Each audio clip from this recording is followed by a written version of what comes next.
In our previous video, we introduced the chi-square test of independence and how it's used to assess whether two categorical variables are independent. We reviewed the assumptions and what it means for two variables to be independent. In this video, we'll begin the process of conducting a chi-square test of independence using some hypothetical data to help make a few key points along the way. All right? Let's get started. Now, for this example, we'll assume that you believe Americans and Canadians have different relative preferences for sports. Specifically, you want to examine whether people's choice for their favorite sport is independent of their nationality. Again, note that we're using simulated data that I created that illustrates a few key points that I want to make about the chi-square statistic. All right? So given that, what are our hypotheses? Well, this is actually pretty straightforward for a chi-square test of independence. In a general sense, the hypotheses are always the same. The null hypothesis is that the two categorical variables are independent. And the alternative hypothesis is that they're not independent. In other words, the probability of being in a specific group on one variable is different based on which group a person is in on the other variable. Now, let's be more precise and restate our hypotheses based on our example of nationality and sports preference. Our null hypothesis would just be that favorite sport is independent of nationality, right?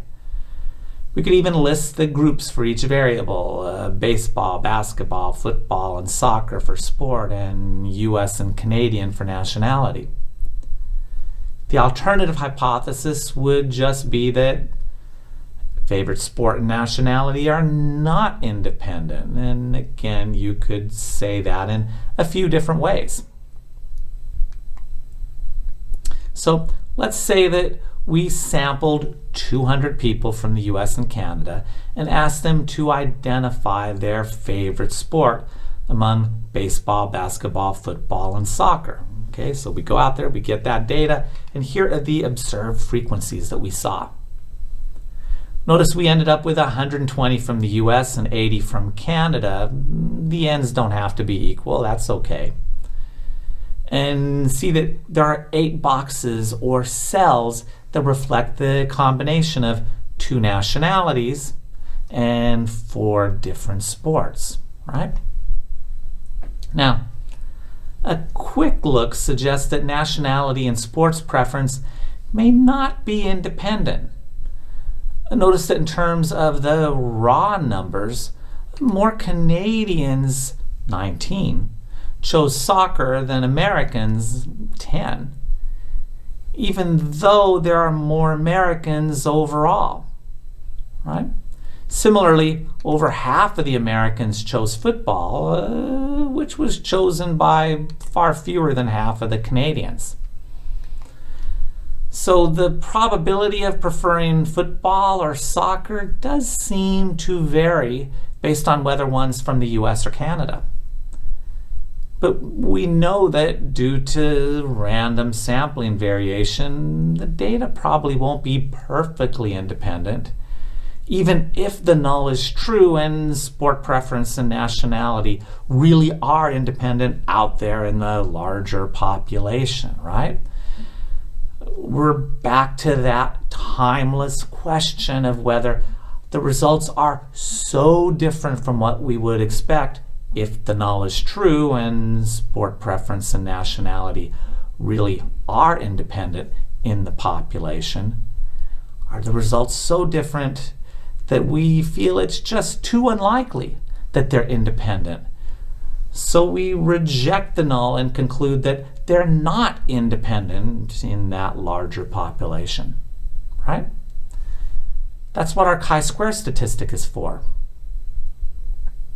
Now, even though this is the chi-square test of independence, The actual formula for the chi-square statistic is the same as the chi-square goodness of fit test.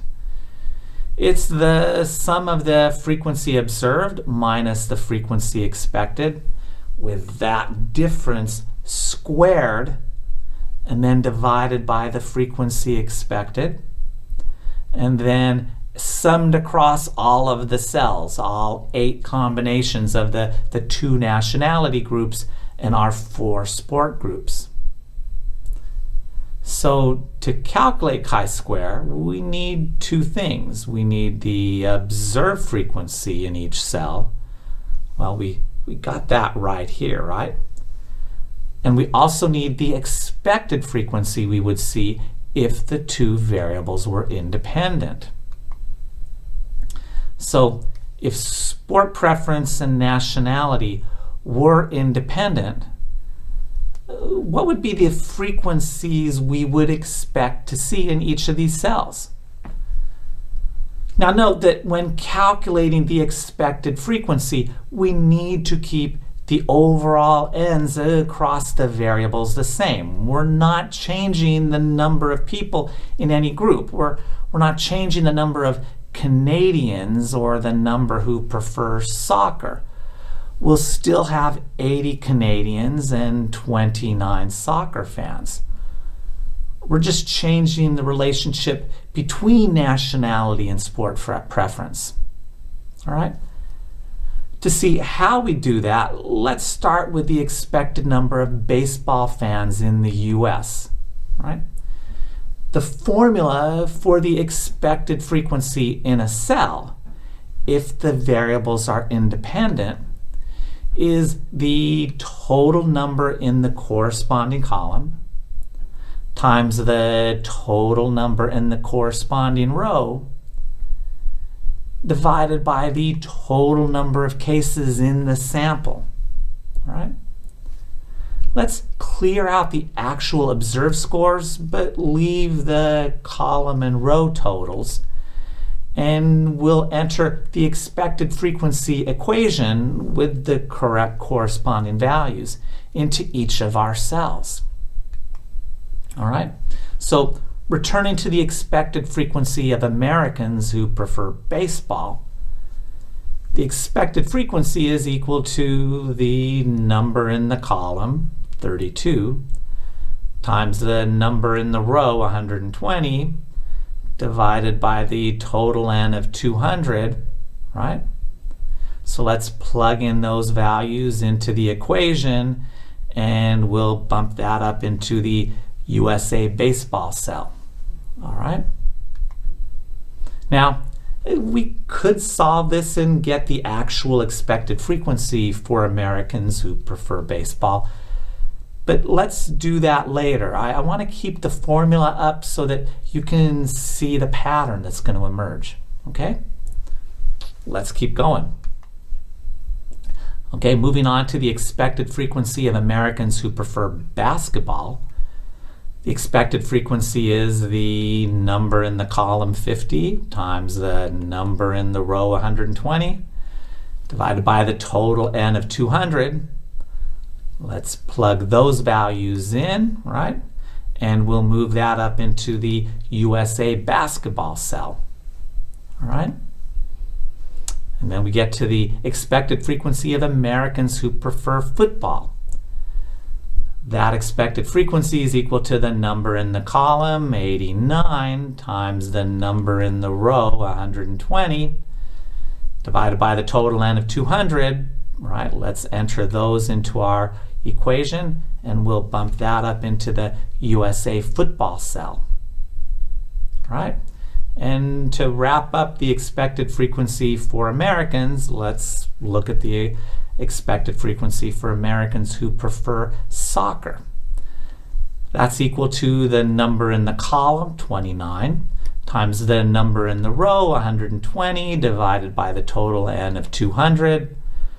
We enter those into our equation, and then let's put that up in the USA soccer cell. All right? Now, did you see how we did that? Why don't you do the same calculations for the Canadians all on your own?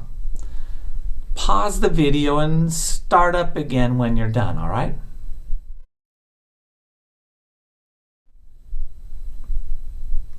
Okay, so here's the formulas for each cell, each combination of nationality and sport.